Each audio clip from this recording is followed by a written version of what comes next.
Hello बच्चों, क्या हाल चाल हैं। आई होप कि आप सभी अच्छे होंगे। बच्चों, आज हम लेके आए हैं आपके लिए क्लास 12 का chapter electromagnetic wave.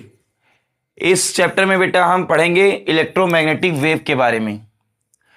Electromagnetic wave क्या होती है, उससे पहले हम ये स्टडी करेंगे कि इलेक्ट्रिसिटी और मैग्नेटिज्म का यूनिफिकेशन कैसे हुआ, कैसे इलेक्ट्रिसिटी और मैग्नेटिज्म दोनों मिलकर एक यूनिफाइड ब्रांच ऑफ फिजिक्स बन गए, जिसे हम इलेक्ट्रोमैग्नेटिज्म के नाम से जानते हैं। और फिर उसके बाद इलेक्ट्रोमैग्नेटिक वेव को पढ़ते हैं। तो बच्चों, सबसे पहले हम बात करेंगे 18-20 सेंचुरी की। अगर जो मैं बात करूं 19 सेंचुरी की, तो 19 सेंचुरी में क्या था, इलेक्ट्रिसिटी एक अलग टॉपिक था और मैग्नेटिज्म एक अलग टॉपिक था। इनमें दोनों में कोई भी इंटर रिलेशन नहीं था, इन दोनों में कोई भी यूनिफिकेशन नहीं पता था। लेकिन बच्चों, हुआ ये कि सबसे पहले 1820 में ऑर्स्टेड ने एक एक्सपेरिमेंट किया और उस एक्सपेरिमेंट से ये प्रूव कर दिया कि क्या होता है कि जब किसी कंडक्टर में करंट फ्लो होती है तो उस कंडक्टर के चारों ओर मैग्नेटिक फील्ड जनरेट हो जाता है। बच्चों, ये बात किसने बताई? ऑर्स्टेड ने अपने एक्सपेरिमेंट के थ्रू ये प्रूव की और ये बात सजेस्ट की, ये बात हम लोगों को बताई कि जब किसी भी कंडक्टर में करंट फ्लो करते हैं तो उस कंडक्टर के चारों ओर क्या हो जाता है, एक इलेक्ट्रिक फील्ड, एक बच्चों इलेक्ट्रिक फील्ड आता है। सपोज करो कि एक कंडक्टर है।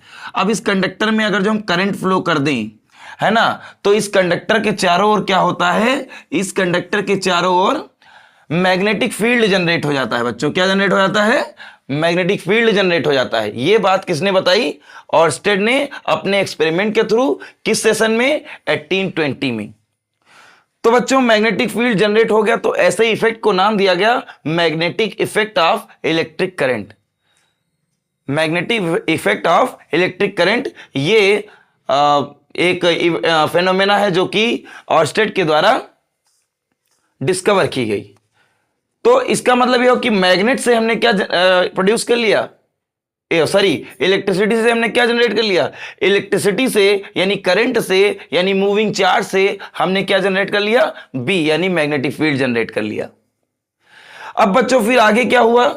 फैराडे ने 1830 में साइंटिस्ट थे माइकल फैराडे ने भी एक एक्सपेरिमेंट किया।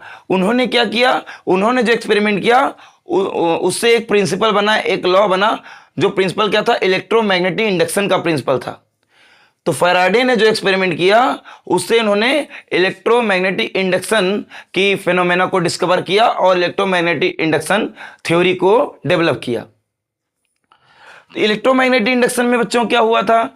इन्होंने क्या किया था कि मैग्नेटिक फील्ड में, फैराडे ने क्या किया था, मैग्नेटिक फील्ड में, ये मैग्नेटिक फील्ड है, मैग्नेटिक फील्ड के अंदर किसी कॉइल का मूवमेंट कराकर, मैग्नेटिक फील्ड के अंदर किसी कॉइल का मूवमेंट कराकर क्या प्रोड्यूस करा था? करंट प्रोड्यूस करा था। यानी मैग्नेटिक फील्ड से क्या प्रोड्यूस कर दिया इन्होंने? करंट प्रोड्यूस कर दिया। मैग्नेटिक फील्ड में ये जो कॉइल रोटेट होती थी तो कॉइल से बाउंडेड फ्लक्स चेंज होता था। फ्लक्स चेंज होने से क्या हो जाता था? एक करंट डेवलप हो जाती थी। किसमें? एक करंट डेवलप हो जाती थी। किसमें? इस कॉइल के अंदर, इस आर्मेचर के अंदर। तो बच्चों, फैराडे ने मैग्नेटिज्म से क्या जनरेट कर दिया? करंट जनरेट कर दी, इंड्यूस करंट जनरेट कर दी। और ऑर्स्टेड ने क्या किया? करंट से मैग्नेटिज्म जनरेट कर दिया। कहने का मतलब यह हुआ कि करंट से मैग्नेटिज्म जनरेट किया किसने? ऑर्स्टेड ने। और मैग्नेट से या कह लीजिए मैग्नेटिक फील्ड से फिर से करंट किसने जनरेट कर दिया? मैग्नेटिक फील्ड से किसने करंट जनरेट कर दिया? फैराडे ने। मैग्नेटिक फील्ड से, मैग्नेटिक फ्लक्स के चेंज से करंट जनरेट कर दिया। और यहां पर क्या था? कौन सा मैग्नेटिक फील्ड था जिससे करंट जनरेट हुआ? ये करंट, ये मैग्नेटिक फील्ड था आपका वेरिंग मैग्नेटिक फील्ड। कैसा मैग्नेटिक फील्ड था? Varying, time varying magnetic field था। फिर से सुने, ऑर्स्टेड ने करंट से यानी मूविंग चार्ज से मैग्नेटिक फील्ड को जनरेट किया और टाइम वेरिंग मैग्नेटिक फील्ड से फैराडे ने क्या किया? इंड्यूस करंट को जनरेट किया। तो अब बात, यानी इंड्यूस करंट का जनरेट होने का मतलब ये कौन सी करंट है? Induce current. Induce current generate करने का मतलब है बच्चों कि उसने इलेक्ट्रिसिटी जनरेट कर दी। क्या जनरेट कर दी? इलेक्ट्रिसिटी। करंट इलेक्ट्रिसिटी की वजह से होता है। तो मींस बच्चों कि करंट से, मूविंग चार्ज से मैग्नेटिक फील्ड आया, ये ऑर्स्टेड ने जनरेट किया, और टाइम वेरिंग मैग्नेटिक फील्ड यानी जो मैग्नेटिक फील्ड बदल रहा है टाइम के साथ, उस मैग्नेटिक फील्ड से करंट जनरेट कर दी, इंड्यूस करंट जनरेट कर दी फैराडे ने, माइकल फैराडे ने। तो इसका मतलब इलेक्ट्रिसिटी, करंट इलेक्ट्रिसिटी वजह से होता है। इसका मतलब करंट क्या हुआ? इलेक्ट्रिसिटी को जनरेट किया, मतलब करंट की वजह से इलेक्ट्रिसिटी आ गई, टाइम वेरिंग मैग्नेटिक फील्ड की वजह से इलेक्ट्रिसिटी आ गई। तो अब फैराडे के दिमाग, मैक्सवेल के दिमाग में क्वेश्चन आया। मैक्सवेल के दिमाग में यह क्वेश्चन आया कि अगर जो मैग्नेटिक फील्ड जनरेट हो सकता है करंट से, और टाइम वेरिंग मैग्नेटिक फील्ड से आ सकती है इलेक्ट्रिसिटी, तो इनके दिमाग में, मैक्सवेल के दिमाग में क्वेश्चन है, क्या वाकई में वेरिंग इलेक्ट्रिसिटी से मैग्नेटिक फील्ड जनरेट हो जाएगा? Varying time varying electric field से मैग्नेटिक फील्ड जनरेट हो जाएगा? यह क्वेश्चन उनके दिमाग में आया। और जब यह क्वेश्चन उनके दिमाग में आया कि टाइम वेरिंग इलेक्ट्रिक फील्ड से मैग्नेटिक फील्ड जनरेट हो जाएगा, यह क्वेश्चन जब उनके दिमाग में आया तो उनके दिमाग में हलचल होना शुरू हो गई। उन्होंने इसके लिए बहुत सारे एक्सपेरिमेंट करने के प्रयास किए, बहुत सारे एक्सपेरिमेंट किए। 1864 में मैक्सवेल ने आउटकम प्राप्त कर लिया कि हां, कि जैसे time varying magnetic field electric field generate कर देता है, इलेक्ट्रिसिटी जनरेट कर देता है, उसी तरह time varying electric field magnetic field भी जनरेट कर देगा। ऐसा उन्होंने प्रूफ कर दिया अपने एक एक्सपेरिमेंट से। वो एक्सपेरिमेंट था डिस्प्लेसमेंट करंट का एक्सपेरिमेंट, कैपेसिटर के बेस पे। वो अगले लेक्चर में आप पढ़ेंगे। तो बच्चों यहां पर हम आपको पढ़ा रहे हैं यूनिफिकेशन, कि कैसे इलेक्ट्रोस्टैटिक्स ब्रांच यानी इलेक्ट्रिसिटी ब्रांच और उसके बाद फिर मैग्नेटिज्म ब्रांच दोनों मिलकर इलेक्ट्रोमैग्नेटिज्म ब्रांच को जन्म देती हैं और मैक्सवेल की थियरी स्टार्ट होती है। तो बच्चों आप देखेंगे कि ऑर्स्टेड ने magnetic effect of electric current develop किया, डिस्कवर किया। फैराडे ने क्या किया? टाइम वेरिंग मैग्नेटिक फील्ड से क्या प्रोड्यूस कर दिया? इलेक्ट्रिक फील्ड इंड्यूस कर दिया। अब मैक्सवेल ने क्या किया? मैक्सवेल ने टाइम वेरिंग मैग्नेटिक फील्ड का जस्ट उल्टा कर दिया। यानी मैक्सवेल ने यह किया कि टाइम वेरिंग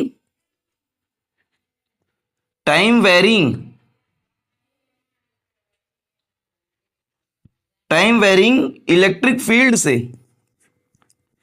क्या जनरेट कर दिया? मैग्नेटिक फील्ड जनरेट कर दिया फैराडे ने। और जैसे ही टाइम वेरिंग इलेक्ट्रिक फील्ड से मैग्नेटिक फील्ड आ गया, वैसे ही यूनिफिकेशन हो गया इलेक्ट्रिसिटी और मैग्नेटिज्म का। और यूनिफिकेशन किसने किया? मैक्सवेल ने। तो इस प्रकार से 1864 के बाद इलेक्ट्रिसिटी और मैग्नेटिज्म दोनों यूनिफाइड ब्रांच ऑफ फिजिक्स बन गए, यानी वो इलेक्ट्रोमैग्नेटिज्म हो गया। और फिर हम इलेक्ट्रोमैग्नेटिक वेव को इसी चैप्टर में पढ़ते हैं।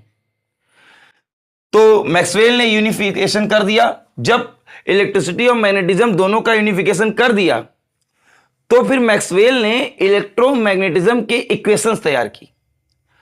4 इक्वेशंस मैक्सवेल ने बताई जो इलेक्ट्रोमैग्नेटिज्म से रिलेटेड हैं। वो 4 इक्वेशन क्या हैं?